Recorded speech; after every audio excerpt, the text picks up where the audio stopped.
basically how they described this in the article was, imagine TikTok or Instagram Reels, but every single video on it is an AI generated video. So back for a weekly discussion. Everything's how you can? Yeah, not too bad now. We had our first video day in a long time yesterday, so it's good to get back by the laptop. I missed it. Yeah, it was good fun now. Finally get out of the house for a bit. Wow, what we got on this week? So, first up on the news. Oh, this one's from me. Yeah, I found it very interesting. The Pew Research is like somewhere a lot of places are quoting now. Some of the research they're conducting, or especially around the AI side of things. But I thought this one was very important. And I saw a few different places saying that the 76% of people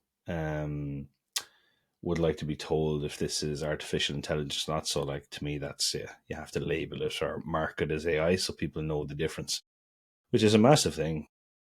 It means that people don't trust AI. They want to know the difference between what's real and fake. And we might be seeing a lot of that now in the future.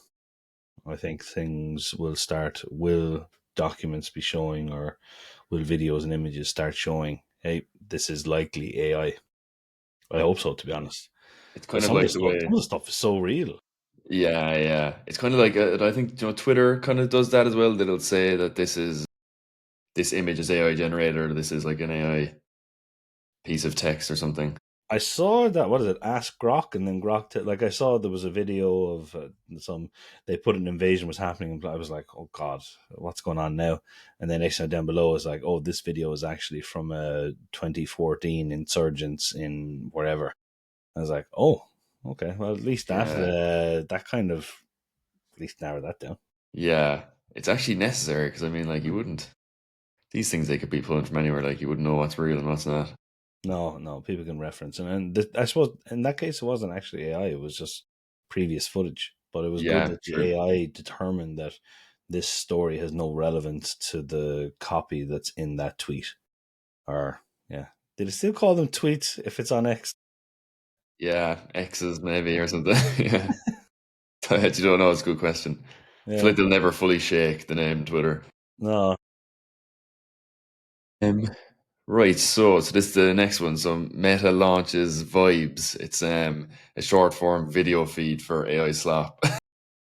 So basically, how they described this in the article was, imagine TikTok or Instagram Reels, but every single video on it is an AI generated video, which is like, to me, sounds like the AI slap they're talking about, like, is like the bad parts of TikTok and Instagram Reels, like just the muck that's inside there. So like making a full app that's just that. So again, I'm not sure who's looking for this app or who the target audience are, but like if content creators are going to use it as an example now, and they take it on board and they start doing it, while they realize that AI in their feeds, they're never going to use it if the algorithm doesn't push it to larger audiences. So yeah, it all depends on how much favor Meta will give this, and then people will take it on if it's going to drive revenue, clicks, and shares. yeah. If I it mean, just maybe depends. now it's genius, but I don't know. Yeah, my demographic won't be using it anyway. I won't be. Are you trying to say my demographic will? No, I'd say more teens, to be honest, probably. Maybe. To be fair, I can kind of see the angle, like on Instagram, and I'm not sure so much about TikTok, but you do see a load of AI generated videos going around that seem to like gain huge traction. So I guess that's where they're coming from. But if that was the only thing in the feed, I don't know, would it get a bit tiresome then? Like, Yeah, it could do. right, This one is one I put in from Tim Sulu. So basically, they're suggesting, and he's not wrong in some regards. He had a couple of screenshots along with his tweet, which kind of showed content decay, showing less and less traffic going to evergreen articles on the website. So basically, when you used to have a piece of evergreen SEO content, it was something that you created that was always going to be there. The top 10 best places to live in Cork, right? And you were trying to always show up under that, and you might update it every year, maybe, and to keep it fresh. But if you thought it was going to stay there forever, now this kind of stats are starting to show that AI is taking that away and putting it into the AIO views, which means less clicks, which means it's not as important in the eyes of search engines, so you're not going to get the same amount of traffic from it. Evergreen SEO was absolutely like one of the top things you'd want for your business, because it means that you don't have to spend a huge amount of money on advertising and updating and producing new copy. The small businesses have this as a very good SEO tactic. But if things like this informational based queries, like the Ultimate Guide 2 and that kind of thing, if they're all going to be replaced by AI answers, then unfortunately that's here. And he's mentioned here that we're entering the era of fast SEO, which is producing content, really good content that's authoritative on a daily basis, and Google will reward you. So you're going to have the authority. Is blogging dead? Is a short form video going to come into play? Like, there's so many things you need to consider with this, but he's not wrong. I think that I don't think it's dead at the moment. I think it's less valued, and I think Yeah, it's going to be it's a going shift that in way. strategy. Now, I do think that the evergreen SEO content is you put it there, and you don't look at it again, and it does well. I think it means you have to. I'd personally be. Is it evergreen if you're going back in making changes and making changes to the content and refreshing it and republishing it? Then it's Yeah, not really evergreen, or is it? I don't like it'll all depend. It'll be used by use case basis, but it is something to consider. Fast SEO is going to become a thing. fast SEO. Yeah, that's my first time hearing that term now. It's interesting though, but I guess it's like because when I hear fast SEO, it's like you could be tricked into thinking like, oh, it's a case of it's going quantity over quality, but I guess you just have to have quality content and the quantity at the same time. Yeah. It's going to be difficult. That might be good for publications, and it'll be a good thing for editors maybe,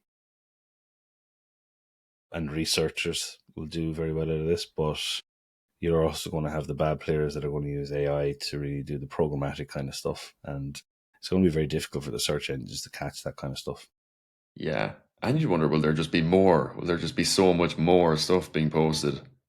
Will that have any bearing on how it gets ranked, or will there be a saturation of all the same stuff? Yeah, it's going to be a huge amount. Look, it's going to be who's going to be doing it regularly, who's going to be consistent, and I Yeah. think those kind of people are going to win out then in the future. Right, so this is the next one. So review signals gain influence in top Google local rankings. So this was a Search Engine Journal article. So according to the Search Engine Journal article, review signals are becoming more influential in Google's top local rankings. While proximity remains the most important factor for overall local visibility, the study found that businesses ranked in positions 1 to 10 with quantity of reviews and relevance of the keywords within those reviews. So yeah, it's just saying kind of how important your reviews are, and specifically the quality of the reviews and the keywords within them.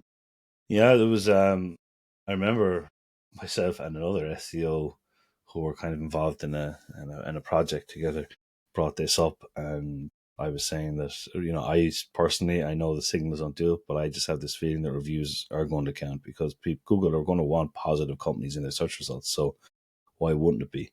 And the other SEO was saying no, it's all about proximity, it's all about the keyword, it's all about citations, and he's not wrong. I was just saying that reviews have to be considered some sort of influence or ranking method in it, because you have to have over a certain number.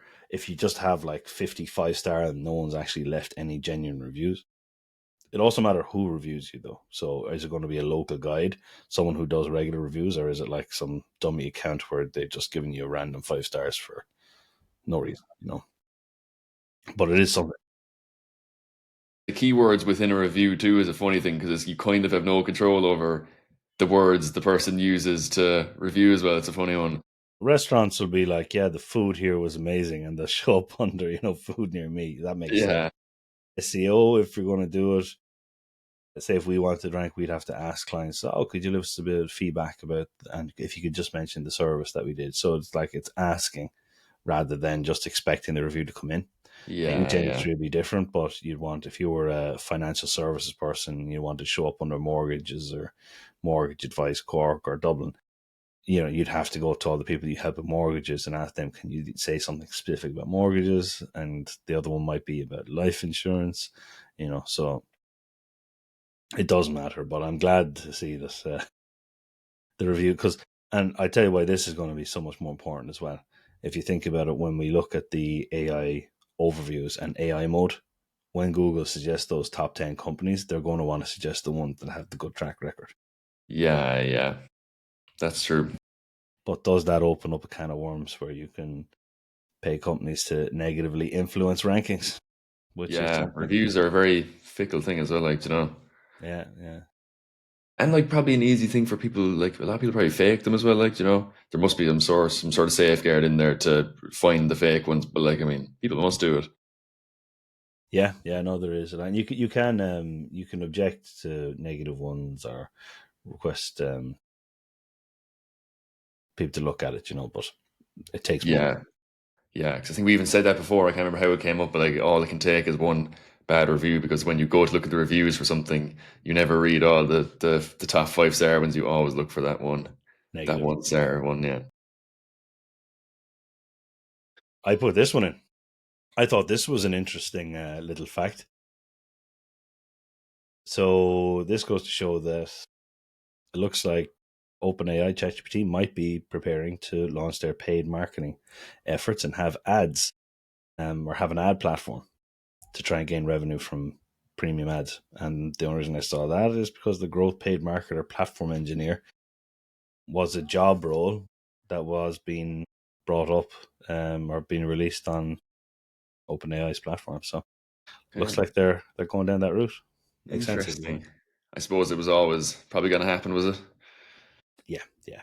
Like, as we said, I know a lot of people are paying the $20 and maybe the $200 for the premium account, but um, yeah, they're going to have to find new ways of actually generating revenue now. Yeah, especially when we know how much money they're spending. I mean, it's been said a lot of times how much money they're dumping into, AI and the data and all that. So like, it was going to come eventually. I think I might have even seen there is stats somewhere about how much users to use the free version, how much users pay for pro. But like, yeah, it was always coming, I feel like. Yeah. Couldn't confirm with that one. Um, This one is the marketing tip of the week I put in. So this is kind of to do with, I suppose, SEO, but generative AI as well. And how do you show up in all those LLMs? And it just goes to show that we brought up about the third party reviews. Google is trying to figure out in search engines and LLMs who the trusted sources are online. And how they do that is by citation, references online, which come in the form of inbound links, mentions, social media, all of those combined, communities as well. So they're all trying to figure out all these signals that are going to say who the top areas are. So one of the best marketing tips of the week is, if you're not putting yourself out there on different platforms, on review platforms, industry association websites, trying to get featured in other blogs, going on communities and getting mentioned in some as well, those are going to be fantastic. It's media, YouTube, show you're a real person, doing clear chapters, LinkedIn carousel, social media stuff. It's going to be a huge part of what you're going to need to do to try and really build a brand offsite. Because I know, a huge amount of our time is obviously spent doing on-site stuff with clients, but we do the offsite as well, which in some forms comes in digital PR. But this is just something people should be doing, yeah. to build their websites up to try and get into those LLMs. Okay. Right. So the shallow dive of the week. Not so much of a shallow dive really, but I just threw it in here. So Penguin Random House protects its books from AI training use. So I didn't realize this, but Penguin Books and Random House, it's a merger of the two publishing companies. But I think everyone kind of knows Penguin Books. That was the one I knew anyway. Yeah. I always learned it, I didn't know Random. Yeah, but they issued a statement saying no part of this book may be used or reproduced in any manner for the purpose of training artificial intelligence technologies or systems. So I think a load of publishing companies, from what I could tell, have spoken about protecting their books from like being stolen by artificial intelligence. But I think they're one of the first to really kind of like start like legal action on it. So it'll be just interesting to see kind of how well they actually can protect the stuff. It feels like an impossible task almost. But does that mean if they get mentioned in AI, they're going to sue? Like, say if there is a book, I can't even think of one done by Penguin now, but if there was one, someone just decided to upload it to the internet. Yeah, I know. And even like if they take concepts or stories and like reword them, it's gonna be very hard to prove what's taken from where, unless there is some sort of paper trail where they can tell where the AI took it from. But like, Yeah, oh, we referenced this blog that summarized your book. We didn't actually take it from your book. exactly, it could be a Very book review. difficult. Like, Yeah. It's going to be very difficult to monitor and prove that. yeah, But I wonder if books are going to start leaving in specific pieces of content or something try that and the AI catch. mentioned. Yeah. I saw that before where I think the search engine, I won't accuse anyone now, but search engine was crawling um, data and they offered to pay the company was scraping from a certain fee, and they denied it and said, no, we were happy with getting the traffic. We don't want you taking all of our content. Google scraped it anyway, but they left little, they changed the commas and they changed the hyphenates to be a different type of symbol. And when they went and found it, the same symbol and same features that the search engine scraped uh, was in that as well. So I can't think of the. They left little breadcrumbs though to be. Yeah, yeah. No, I don't know if anything ever came from that, but it was just to prove that you did take our contents. But Yeah, it might be a tactic that they have to employ now. But yeah, I'd I say can. search engine. I tell you who's going to win out of all of this. AI solicitors, AI law firms are going to make an absolute fortune off just like random lawsuits against these top companies like Yeah, AI and search engines. You know. yeah. It's just going to be going on for years now. People blaming AIs and accusing AIs of. But I respect what they're doing, that they're trying to stop it from happening. But you'd almost be saying good luck, like with Hmm. it'll be a tough task, but it'll be an interesting one to see how that plays out. So trends of the week. There's the I big want one in to. here anyway is the House of Guinness. I want to watch it. I do. Yeah, It's all about like there's rebellions happening back then, isn't it?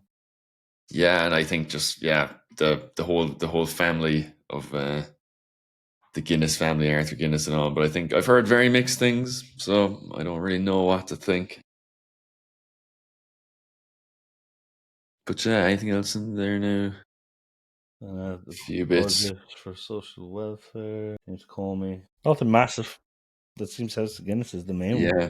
So yeah, we might have a review next week if either of us have gotten around to watching any of it. Yeah, I think I will. So the helpful tool of the week, we have Keyword Surfer here. So it's like a Chrome extension again. So this free extension gives you a list of relevant keywords for your primary term, along with data points like search volume, related keywords, and visibility metrics. Yeah, yeah, So it's a great it's tool. a really nice one, yeah. They have Surfer actually have a really good premium product as well, where if you're writing content, they'll like give you suggestions throughout it. It integrates with Google Docs, where it'll give you complete suggestions about how to edit your copy to get semantically related key terms in there. If you're forgetting, it gives loads of suggestions. But to be honest, this free version is absolutely brilliant as well. Yeah, It's a great keyword research tool for free.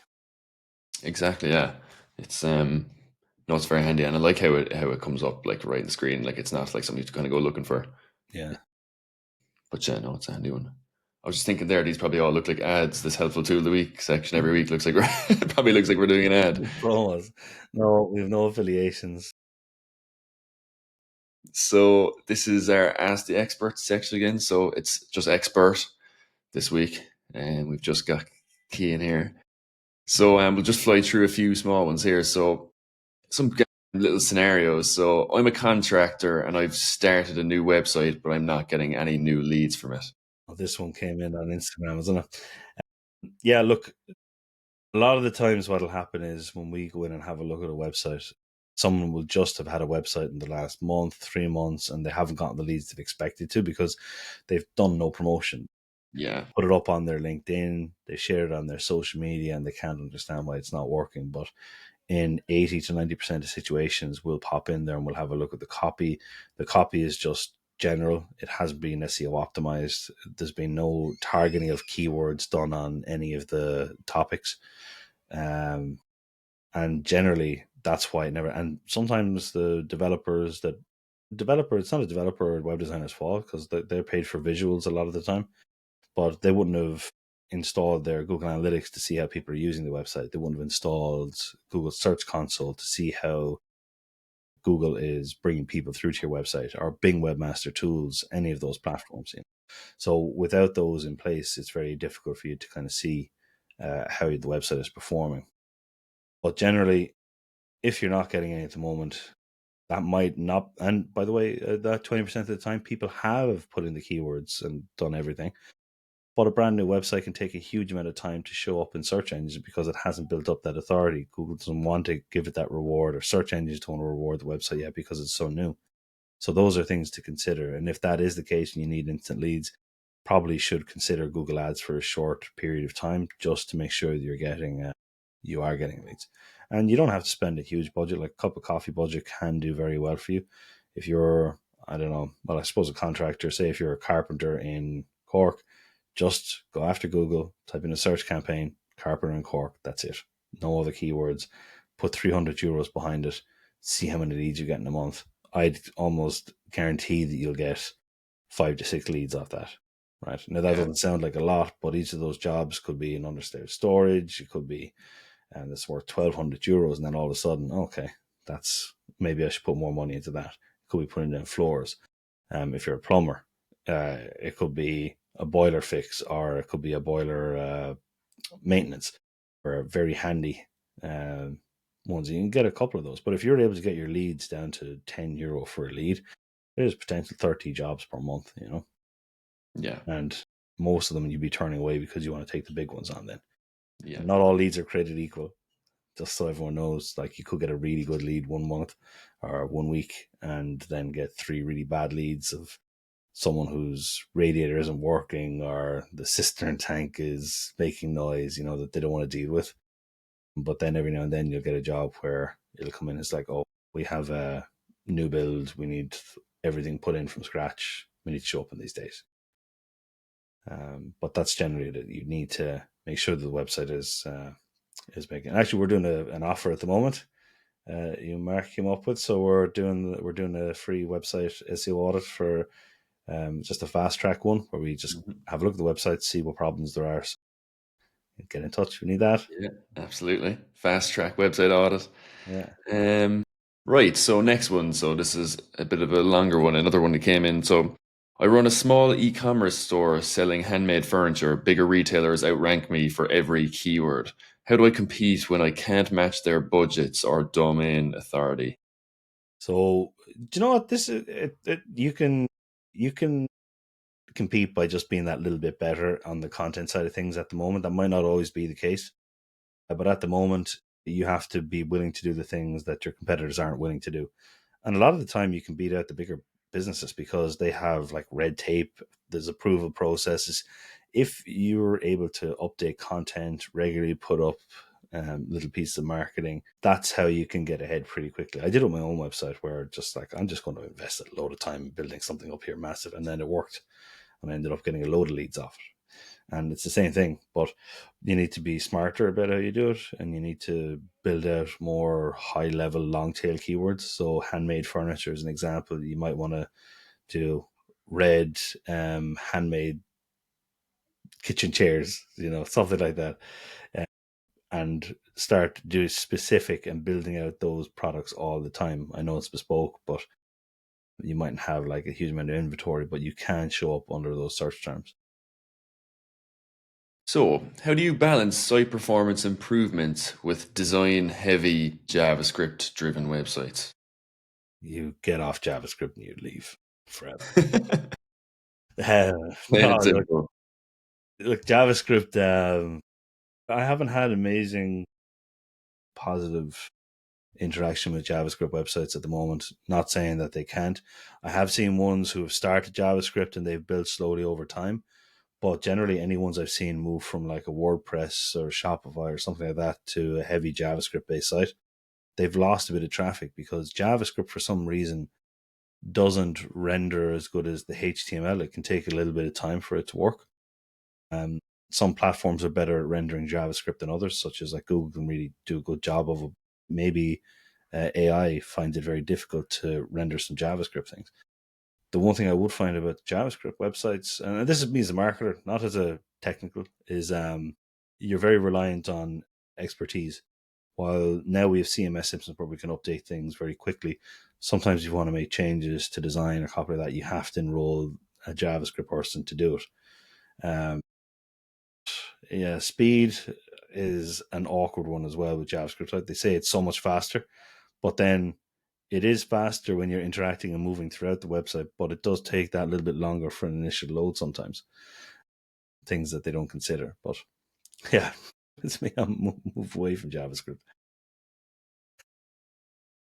Okay, so I think we got one By the way, more. I've seen JavaScript decimate websites. Like some of the best websites that I've worked on, a couple 100,000 visitors. I had a look in SEMrush and just off a cliff. They shouldn't have gone there.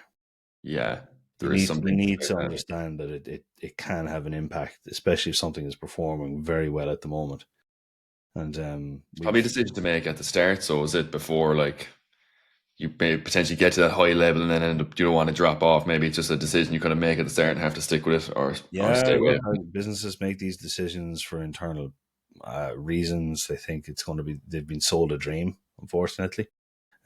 Sometimes now that's me being very pessimistic about it, but a lot of the time it just doesn't work out, and you need to really evaluate the impacts on it. But we should listen to your SEO specialists when it comes to this. Really plan out the positive impacts, and I'd be looking at any one you use. I'd want to see at least 10 to 15 case studies of, oh, we moved from WordPress to this, and we've seen traffic go from here to here. And Yeah, in don't the just take case them on their word. I have seen where JavaScript websites have increased the traffic, their budget increased tenfold as well, which is something that was like not there before they moved to the Yeah. JavaScript website. So, content creation went through the roof. So there's a huge amount of impact things you need to consider. Okay, so I think we have one more. So if you had to bet, what ranking factors today will that matter at all in 5 years, do you think? If there's any. God, that is a tough one. I don't. I'll be looking back at this in 5 years. Why did I say that? Exact match keywords, because Google's going to understand, or search engines will eventually understand in AI that this is the website in charge of things. So I think like keyword and URLs might not be as important. That kind of thing. Meta tag keywords are definitely not important anymore. It's only the title description for the moment. Descriptions might not be as important, and a lot of companies spend a lot of time playing around with those and optimizing them.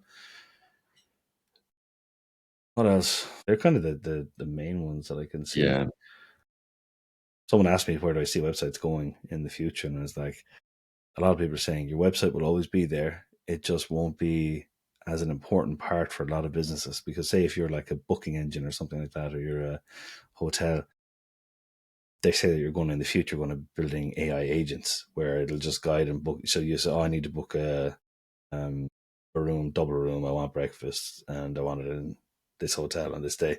And the agent will go off and book something for you. So it'll be AI agent integration is going to be the future. But interesting. they obviously won't mind about the way the website looks or something. So Yeah, I always still think that you're going to, with AI, you have to, like, they still are going to always learn about a business. Like, there's going to have to be somewhere where a business will update a website, or sorry, will update information, close times, new features. yeah, Where's that going to go? Is the AI going to look at their Instagram posts where someone just put up a photo and a hashtag? No, yeah. they're going to have to learn off websites. So the website is always going to be extremely important. But yeah, that's We'll come back in 5 years or so and we'll see if any of that came true. yeah, yeah. We'll fact check it. Okay, and that's us for this week. Brilliant. Yeah, we'll catch you later, man.